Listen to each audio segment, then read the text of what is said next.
Shalom and greetings from Jerusalem, Jane. Another up close and personal selfie video. As you can see, I'm wearing a turtleneck.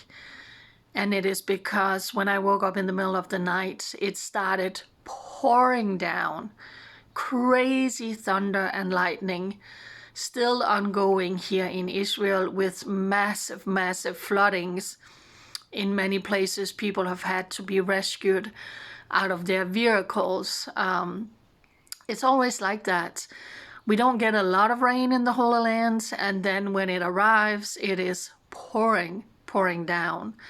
So for all of you people out there, stay safe, please. So I just want to give this update, not because of me, but because of all the people around the world who care about me, who ask Jane, how are you doing? Yesterday, when I went through my Facebook memories, an article popped up that I wrote 4 years ago, and I shared it on my social media, and I just want to say thank you for the incredible comments that came into that. You see, I can say without hesitation that I'm not here in Israel on a whim because of myself, but I am here because I know God called me and I went. You cannot begin to imagine the obstacles that I went through in order to even come here. And I described that in the article Against All Odds that I shared on my social media. When I post this video, in case you missed that article, I'll post a link. But I shared about how there was a trip to Israel with a Danish group in 2003, and God spoke to me about start packing early. That trip was going to be mine. I was traveling with my mom and this group, and I started packing early, and 1 week before I crashed on my bike, and I slammed down on my right knee. I ended up in the emergency room. They called in a knee specialist. They did x-rays. And they said, something is clearly not right. It's not broken. And I said, you got to fix me. I'm going to Israel in a week. And they were like, oh, no.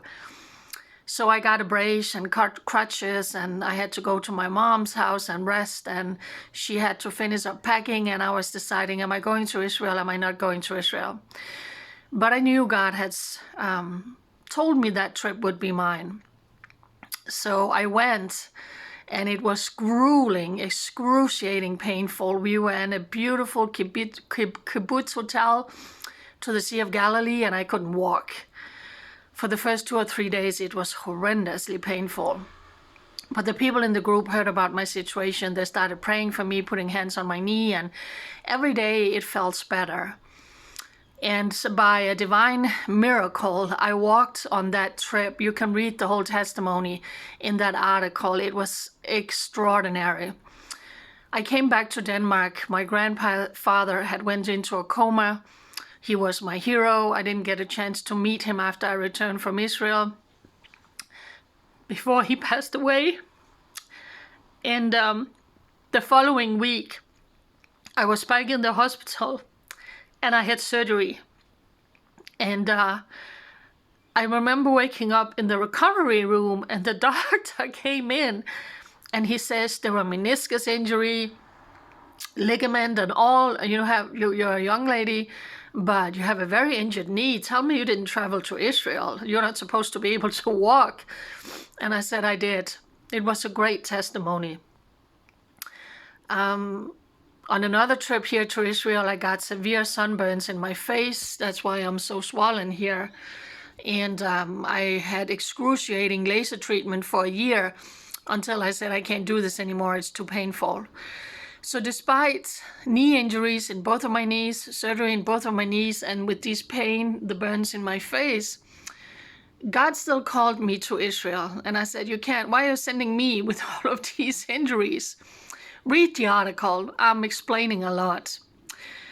And then I came here in faith, didn't know anyone, started writing, started blogging to the world. I got a phone. I started making videos from the Temple Mount.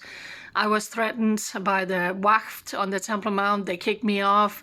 Hamas wrote an article. I was a Jewish spy. There were thousands and thousands of comments about wanting to become a martyr and murder me. And I got famous all over the world.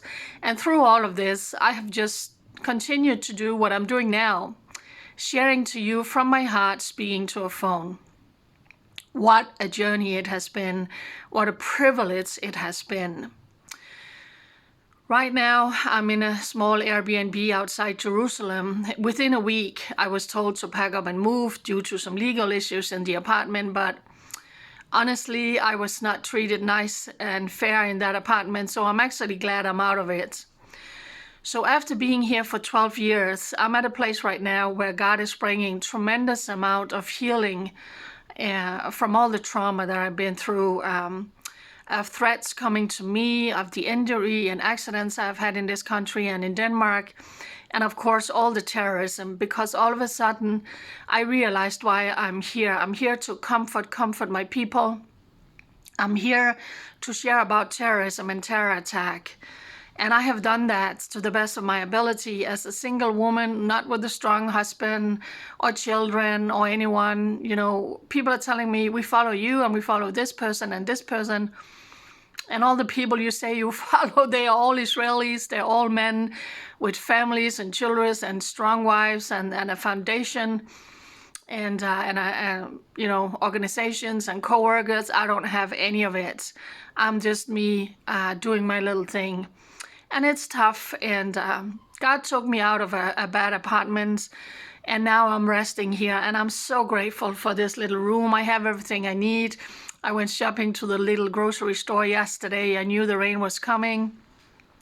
So I'm just sitting here on this bed and just reading Appointments in Jerusalem again by Lydia Prince. God used that book to speak to me about stepping out in faith and coming here. So I can say without hesitation that this is the most important time in my life.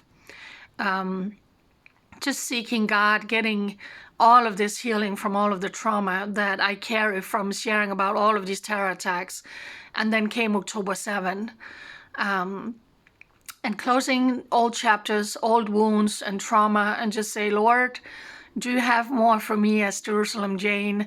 What is new for me in 2026? I believe it's a year of change, of new.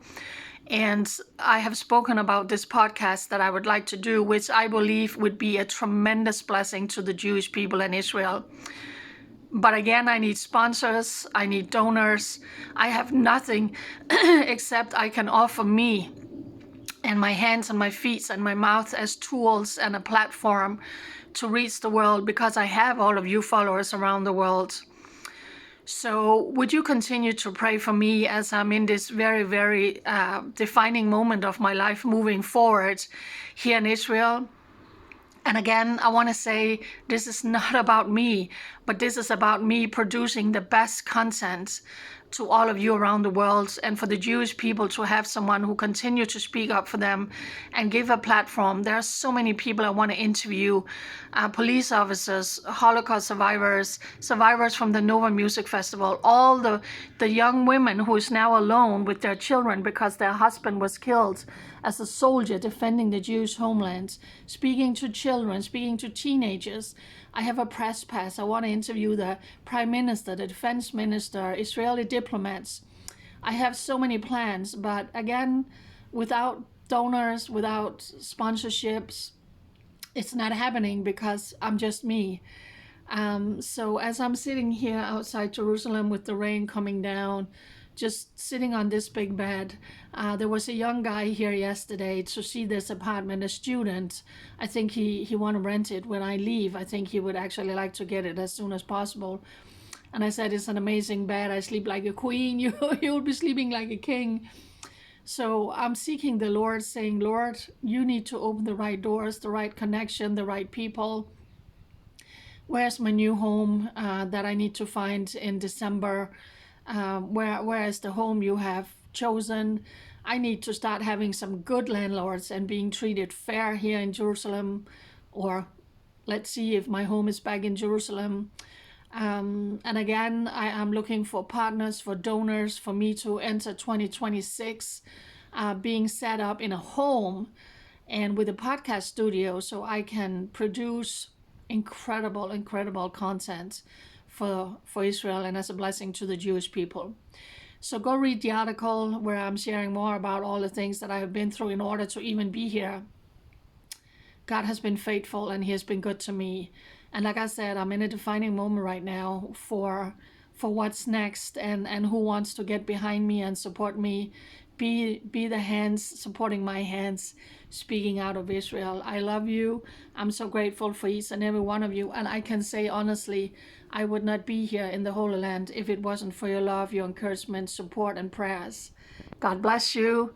United, we stand with Israel. Bye.